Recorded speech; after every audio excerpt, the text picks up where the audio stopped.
We all know that real estate has created more millionaires than any other industry on the planet. We also know that it has created a lot of heartache due to mismanagement, overborrowing, and just simple life events that happen to all of us. Welcome to the CashFlowPro podcast. My name is Casey Brown, and I am your fearless leader. And although we might be bourbon sipping and at times foul-mouthed Southerners, we will always do our best to be honest, straightforward, and due diligent with all of the information we pass along to you. Welcome to the show.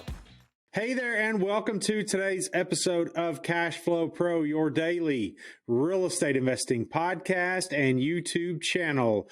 I'm here today with Lauren Cohen of Investing Across Borders. Now, before we bring Lauren on the show, I'd like to ask you, the listener, to head down and after the show, leave us a review and type a review so that others may know what we talk about here on the CashFlowPro podcast. And while you're there, make sure you hit that subscribe button so that you can be notified as we release new episodes and new content. And with that, I welcome you, Lauren. How are you today? Good. How are you today?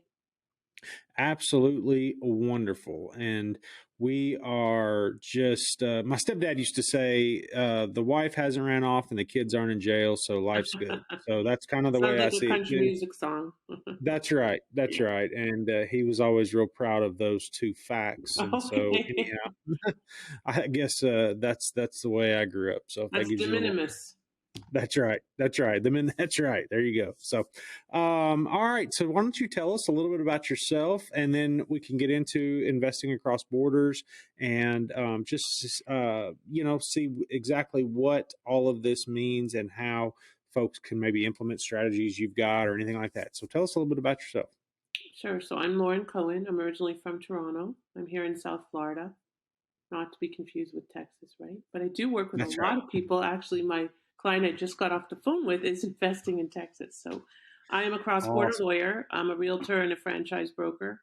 And I specialize in helping mostly Canadians, but not exclusively, invest in Okay. real estate and secure immigration visas through their investments. They also set up businesses, expand their businesses, develop franchise businesses, property management businesses all over the country, and often, as I mentioned, get immigration visas. So my superpower rests in turning a passive real estate investor into an active real estate business owner, which is what they actually need to do to get a visa. Whereas, of course, for you, with syndications, they want to be passive, which most That's of right. us as real estate investors want to be passively involved. But in order to get a visa, you have to be actively involved. So that's where my superpower rests. Interesting. I don't think I would say there's a lot of even the most seasoned real estate investors that don't realize that and what that would take. So, all right. So you obviously wear a lot of hats. Mm-hmm.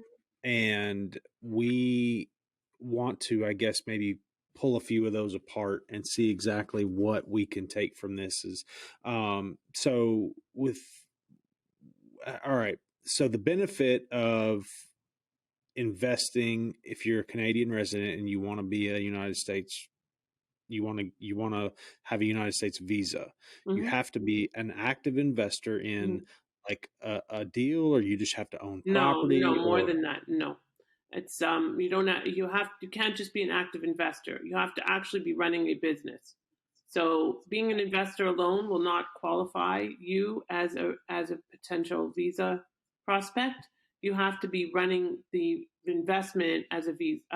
As a business. So, for example, in your case where you're running the syndications and you're raising the capital and you're probably the limited partner or the general partner, I should say, in most cases, and you're developing the syndication and all of that, you would be actively running that syndication as a business. So you could potentially qualify if you needed a visa.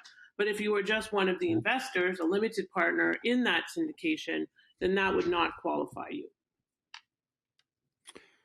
Interesting. Okay. All right. Now, so where does your process start? I mean, do you look for do you like have a list of people in Canada that you call and say, "Hey, I've got a good deal down here." If you're still, I mean, I guess I'd like to get some more context into maybe what your entire process is and exactly what that entails.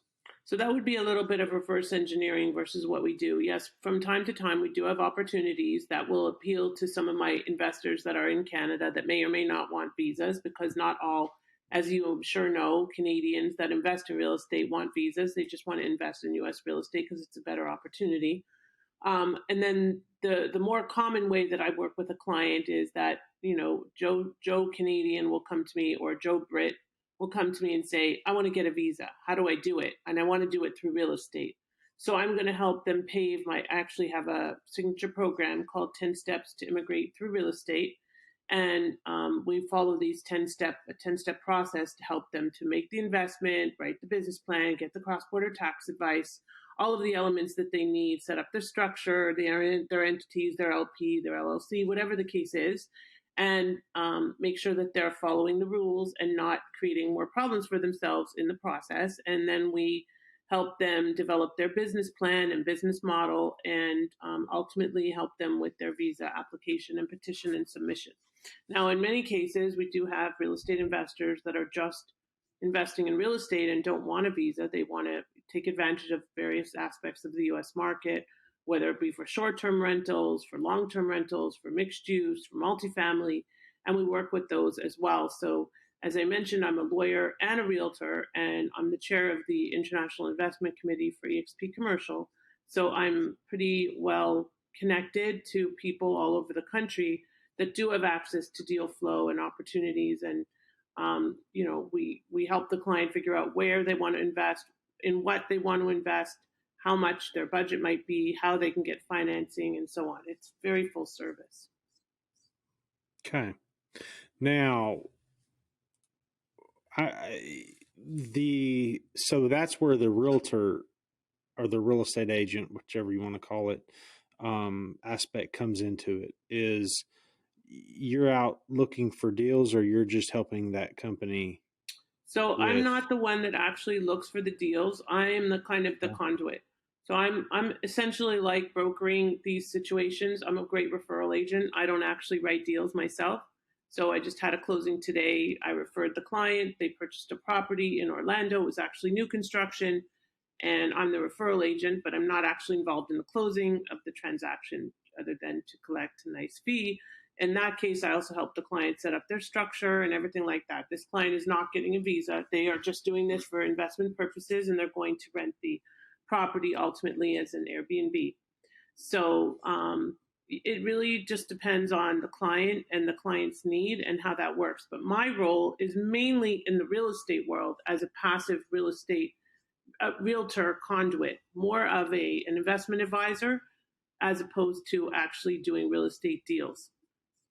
Going out on the ground, knocking on doors, getting the listings. I don't do that. Gotcha. Okay. There's only so many hats one can wear, right?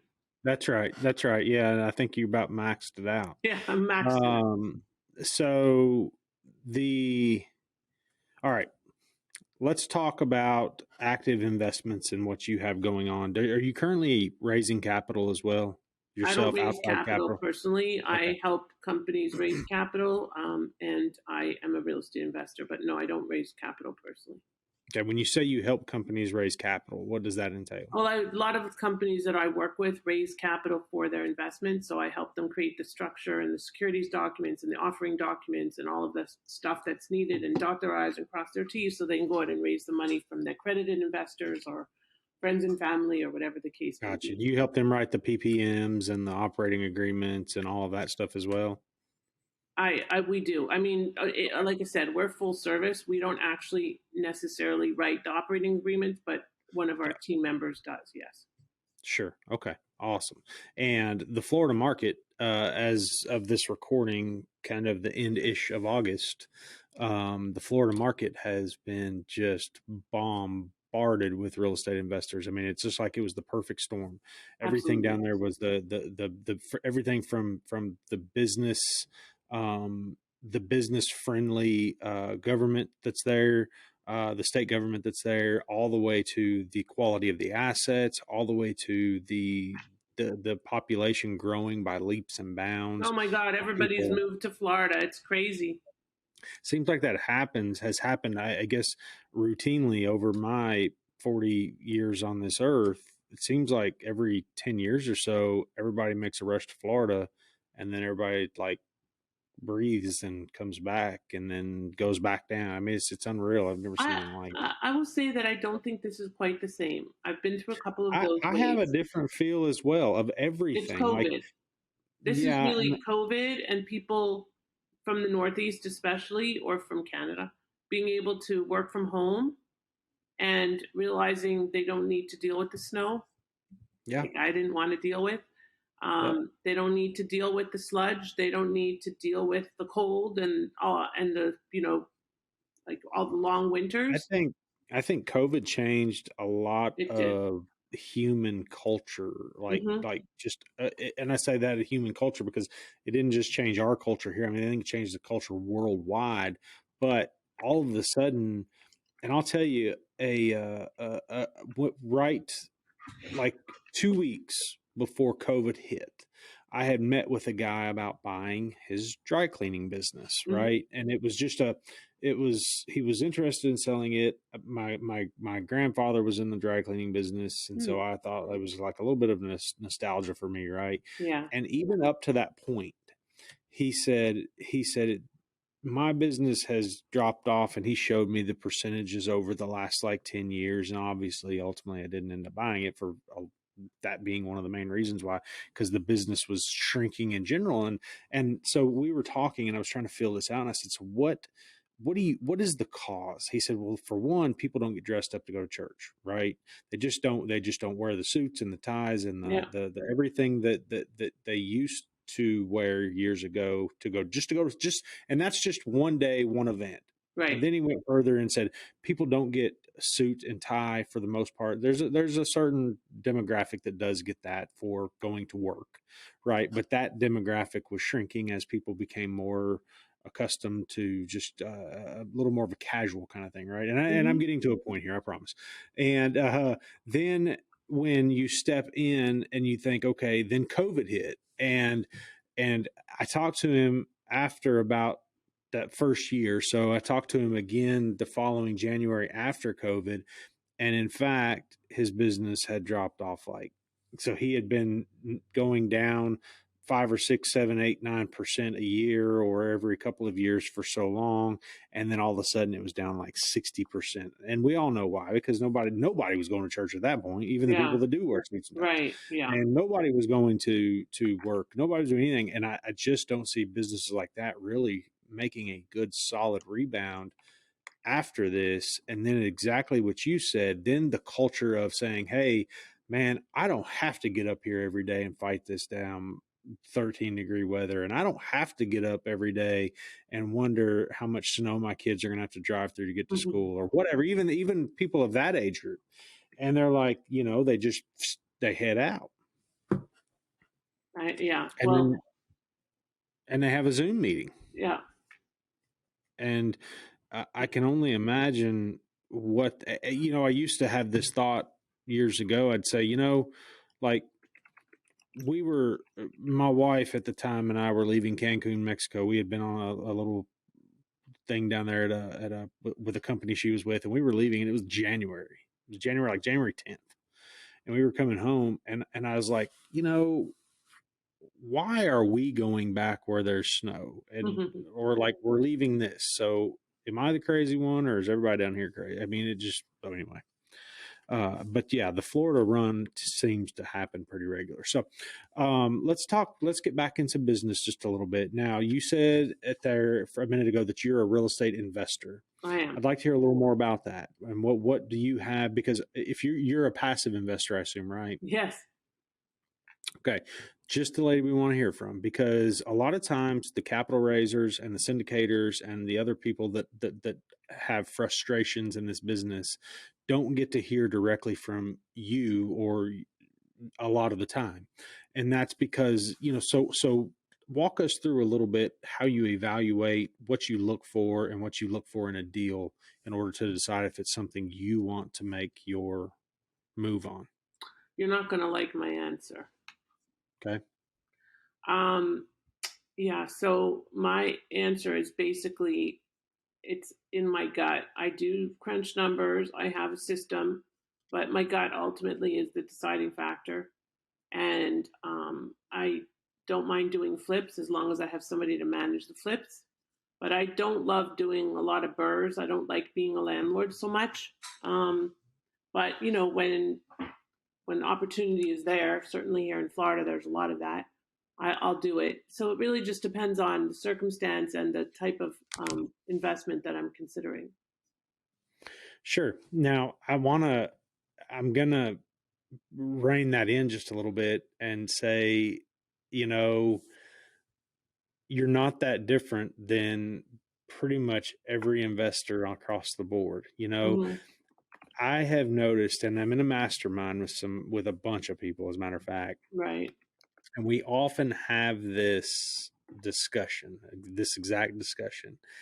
And you can stand up in front of a room full of investors and you can stand there and you can say, look, this investment has this IRR. We are expecting this AAR. The cash on cash return is this and this and this. It's 48 doors. We're expecting.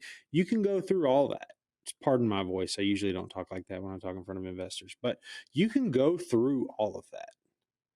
But at the end of the day, if you don't have some type of a relatable story to go along with this Right. and what attaches you and the fact that you have, if you can't show an emotional attachment to the asset, you could be buying the asset for 10% of what it's worth and you're not going to be able to get a single investor. Now I take Correct. that. That's not very Correct. extreme, Yeah. but Right. but if you don't have a relatable story and get in with people and show them that you're going to take them by the hand and you're going to invest their money like you would invest your own, and you're Mm-hmm. going to be emotionally and physically and everything charged up to go take this thing down and make this deal go, it's just that it ends up being non-existent. So it's just very interesting that you say that it comes down to your gut, because I think that's, there's some people out there who just are purely numbers and they're like, man, if it's, some of the family office people and some of the bigger hedge fund managers and stuff, they're like, if it Yeah, doesn't that's make not numbers, me. I don't even want to talk about it. I mean, that's where I But if you, came from. I used to work at Citigroup and various large financial institutions, which are much more cut and dry, much less Mhm. emotion. It's big corporate America. I didn't Yep. love it. I really didn't.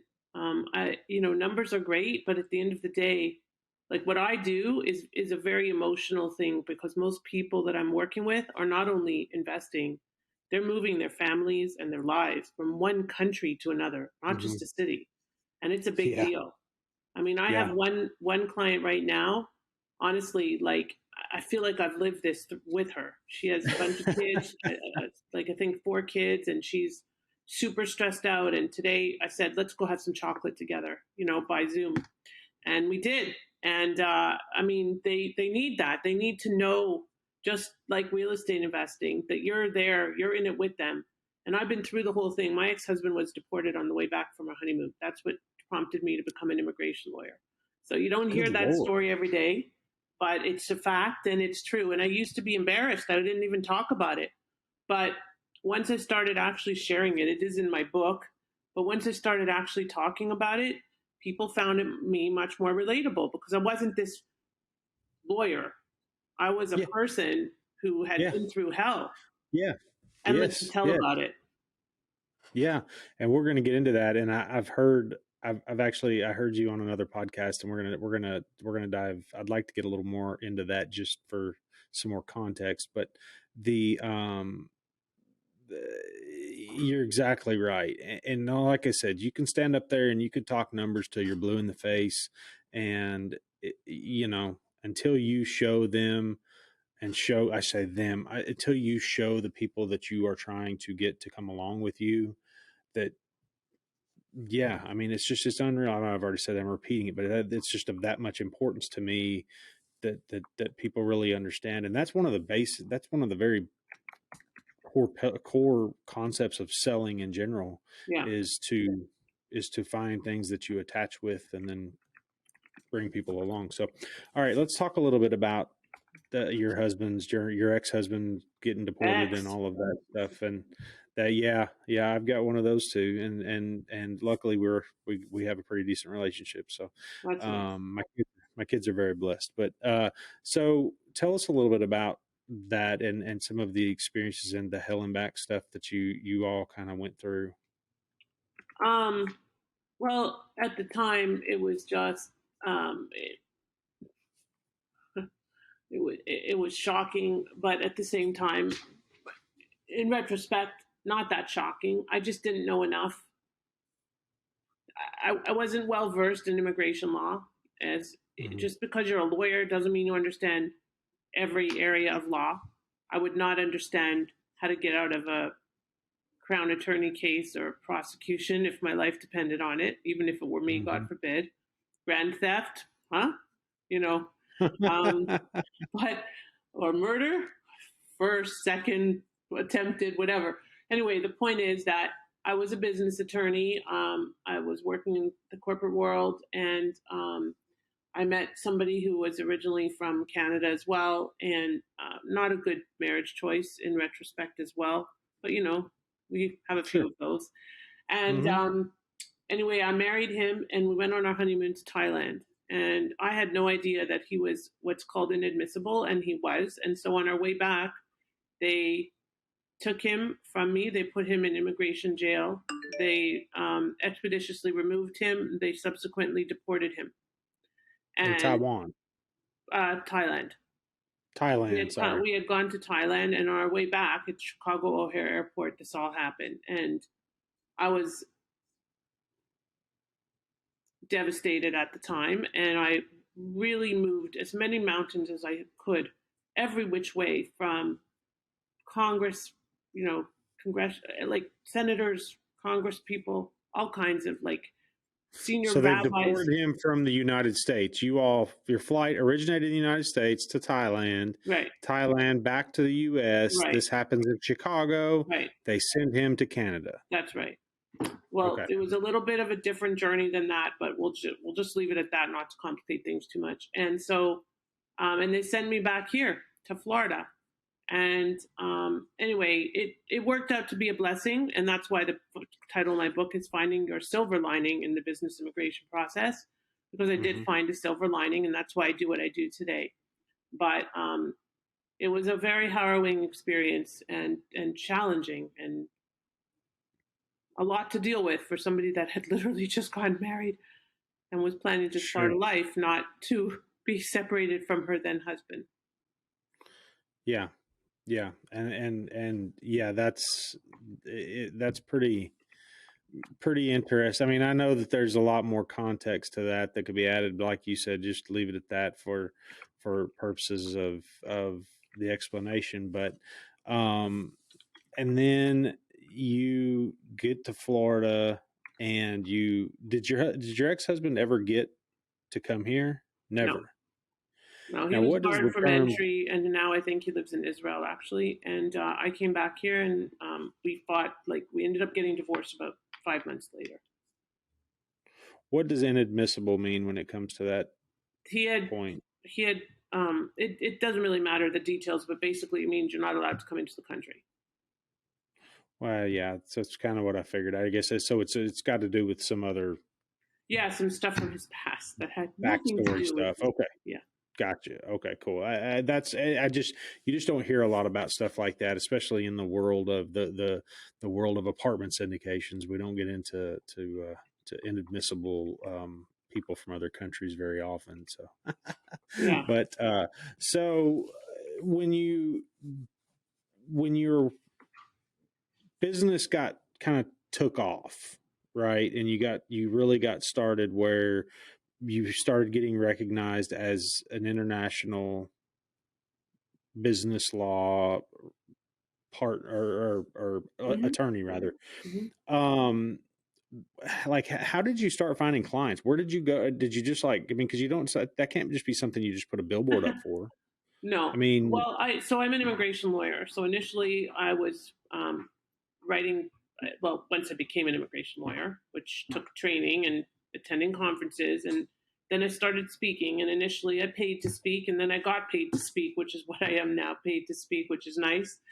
And in the process of doing that, I built a following, especially among other immigration attorneys, because most immigration attorneys are not business experts. So they would come to me and I would help them with the business side of their cases. And it developed into a nice little niche. And then this thing called EB5, which I don't know if you've heard of it, that's the program where the foreign national invests in a US business and obtains a green card connected to their investment and the creation of jobs indirectly or directly. And that became my foray for several years. And then EB5 dried up for political reasons and a lot of fraud. And I started shifting my business around to accommodate. And then COVID happened and business was dead. And then the Canadians started coming and they said, "We're done with the cold. We don't want to be here anymore." And I'm Canadian, and I had built this brand, and I'd started a podcast, which helped a lot. And then they just started coming. One day in January of last year, I had, I think it was 183 inquiries in one day. It was out of control. So I created a bot because there was no way that we could manage them all, and kind of just snowballed from there. And it's very cyclical. In the winter, it will be super busy again. In the summer, it's been less busy, but that's okay because it just gives us a chance to really focus on our clients. hi, this is Casey Brown, host of the CashFlowPro podcast and YouTube channel. Have you been thinking about investing in real estate but just don't know where to begin? I'd like to help by inviting you to check out our website at www.3000capital.com. There you will find an array of material that will help you learn all about real estate syndication. And while you're there, be sure to check out our free video series download titled 5 Must-Know Keys to Success in Passive Real Estate Investing. I'd also like to personally thank you for making CashFlowPro part of your day. Now, back to the show. All right, so Lauren, listen, I appreciate you taking the time to be with us today, and we really, to learn a lot about business law and immigration and all of that stuff. I mean, that had to be a huge take on and try to figure out how to get your way through that. But I guess there's more people outside of the United States looking to invest probably than I guess what any of us really care to think that there is. And 100%. there's There certainly is. and Yes. I think that probably could stem from just about any country. I mean, and that's why there's so many different laws and stuff in place, especially when you start taking money from the Middle East and things, some other investors like that, which is legal to Uh-huh. some degrees. It's just you Yeah. just have to make sure that you follow the right procedures and protocols and stuff. So, all right. Well, listen. So we ask a couple Yeah. of questions to everybody that comes on the show, and the first of those questions is, what is the best book that you've recently read or are currently reading? Recently read. That's a good one. Oh, well, actually, oh goodness, what's it called? I can't remember the girl. Lean In by the Sheryl Sandberg. I'm just rereading that again right now, so that would probably be a good choice there. But my favorite all time entrepreneurial book is The E Myth by Michael Gerber, whom I had the opportunity to meet and collaborate with on a few projects. Wow, that's cool. That's awesome. All right, what is a dream vacation that you've either taken or hope to take? I am very fortunate because I get to do a lot of traveling with my business. It's part of why I started it because it's a mobile business. Um, Dream vacation. I want to do the Amalfi Coast and all along Portugal and Morocco and Spain and all of that. So like that whole area that I haven't touched yet. That definitely Yes, would be where I want to go. that's awesome. COVID did a number. My wife and I were supposed to go to Morocco that December. Actually, we planned the flight in January. We were supposed to go that Wow. December of 2019 or 2020 rather, and we all know how that ended up. So, listen, yeah, Well, go now. and it's definitely back on the radar. It's just one of those, and yeah, So, listen, if the listeners heard something that resonated with them, or they want to learn more about your business, or maybe it's even somebody we have listeners all across the world. I never even dreamed that people would be in, say, just everywhere listening to learn how to cash, because I guess cash flow is the one thing that resonates across all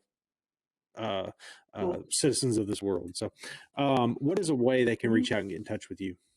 Sure, you can find me pretty much everywhere through the brand Investing Across Borders, Instagram, LinkedIn, Facebook.